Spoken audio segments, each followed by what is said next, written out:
தெய்வத்தின் குரல் இரண்டாம் பாகம். விவாகம். விவாகமே பெண்டிருக்கு உபநயனம். இதற்கு பிரம்மச்சரியம் ஒருத்தனை தயார் பண்ணுகிறது என்றால் பெண்ணின் கதி என்ன? அவளுக்கு உபநயனமோ பிரம்மச்சரிய ஆசிரமமோ இல்லையே. புருஷன் மனசு கட்டுப்பட்டிருக்கிற மாதிரி அவளையும் கட்டுப்பாட்டில் கொண்டு வராமல் இருக்கலாமா? சீர்திருத்தக்காரர்கள் சொல்கிற மாதிரி ஸ்திரீகளுக்கு உபநயனமும் பிரம்மச்சரிய ஆசிரமமும் இல்லாமல் அநீதிதான் இழைத்திருக்கிறதா என்றால் இல்லை. புருஷனுக்கு உபநயன பிரம்மச்சரியங்களுக்கு அப்புறம் ஏற்படுகிற விவாக சம்ஸ்காரமே தான் ஒரு பெண்ணுக்கு உபநயன ஸ்தானத்தில் அமைகிறது. அந்த குழந்தை பிராயத்திலிருந்து இவளுக்கு வயது வந்து தாம்பத்தியம் ஆரம்பிக்கிற வரையில் குருவிடம் பிரம்மச்சாரி மனசை அர்ப்பணம் பண்ணின மாதிரி இவள் பதியிடம் பண்ண வேண்டும். ஸ்திரீனாம் உபநயனஸ்தானே விவாகம் மனுரப்ரவீத் என்பது மனுஸ்மிருதி. இதற்கு ஒரு வெளி அடையாளம் காட்டு என்றால் சட்டென்று உபநயனத்திலே ஒரு பையனுக்கு பூணூல் போடுகிற மாதிரி விவாகத்திலே பெண்ணுக்கு மங்களசூத்திரம் கட்டப்படுகிறது என்று சொல்லிவிடலாம்.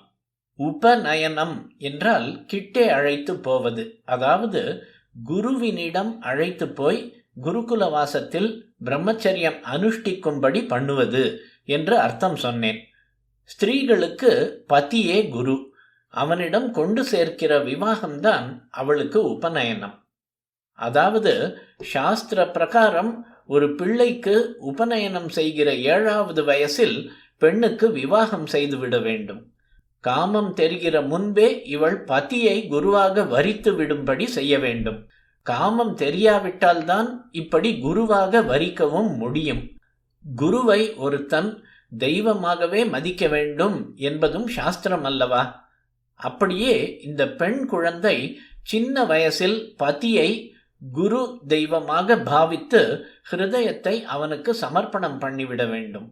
அந்த இள வயசில்தான் இது சாத்தியமும் ஆகும். பிற்பாடு புத்தியால் எதிர்கேள்வி கேட்பது, அகம்பாவ தடிப்பு எல்லாம் உண்டாகிவிடும். ஹிருதய சமர்ப்பணம், சரணாகதி தான் ஜன்மாவை கடை தேற்றுகிற பெரிய சாதனம்.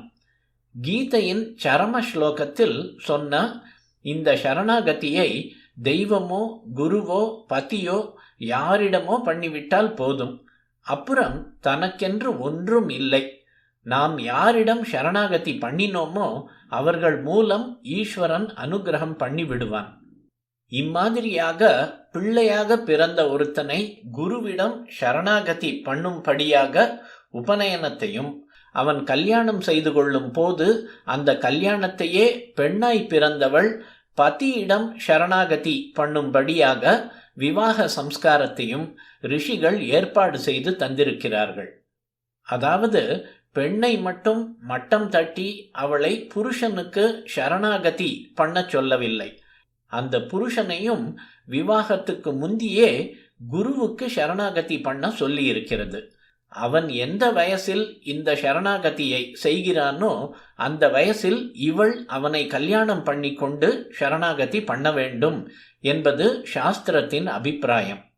உசத்தி, தாழ்த்தி, உரிமை, ரைட், ஸ்தானம், பொசிஷன் முதலான விஷயங்களை விட சித்த சுத்தியை பெரிதாக நினைத்தால் அப்போது சரணாகதி தான் முக்கியமாகிறது.